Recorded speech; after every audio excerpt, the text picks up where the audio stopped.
Hello, everyone. Thank you so much for joining me. My name is Dr. Princess Fumi Nkok. I am an African princess that's living in diaspora. People know me as your global vision midwife. Others call me your trauma care maestro. And of course, I'm a psychiatric mental health doctor of nurse practice. We practice in Arizona. So let's talk a little bit this morning about self-care for mental health. All right, let's talk about that. Self-care, what is self-care? Self-care helps you to recognize what activities or tasks are necessary. Let me say that again. What activities or tasks that are necessary for your well-being. For your well-being. It soothes negative symptoms of a mental health or stress, mental illness or stress, or simply bring you pleasure or relaxation. All right, so self-care is anything you deliberately improve, you do to improve your overall well-being. All right, anything that you do deliberately to improve your overall well-being. It is holistic in the sense that it takes care of your physical, it takes care of your mental, it takes care of your emotional and spiritual balance. Reducing stress and anxiety in your life is also what we can regard as self-care. It can be defined, of course, in different ways. But nevertheless, the goal of self-care is all the same: to attain a nourished mind, body, soul, spiritually self, bringing all the parts of yourself together to make one whole.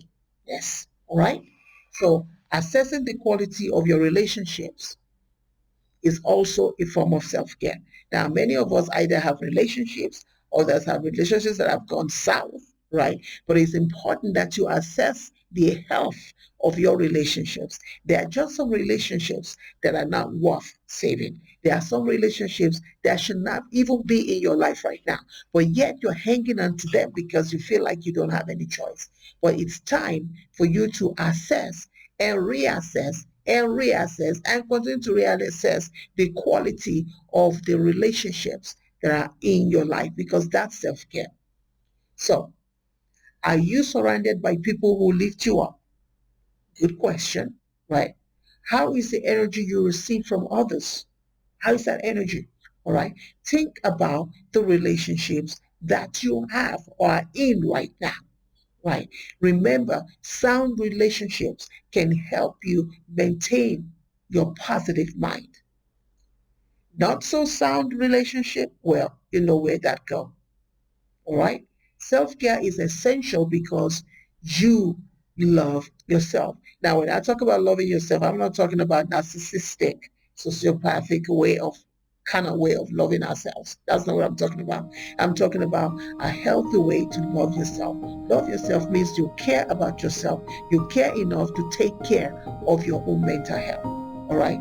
Follow us for more information about self-care and mental health at pobpsychiatric.com, or you can try, just check me out on Dr. Fumi, DRFUMI, psychdmp.com.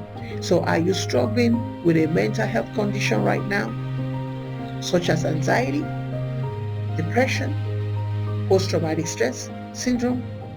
You don't have to handle pain alone. Seek help. Until next time, be inspired, be motivated, be of sentimental value. Understand that you are the hero in your life story. Do not allow anybody to write your story in any kind of funky way. And I will see you next time. Bye-bye.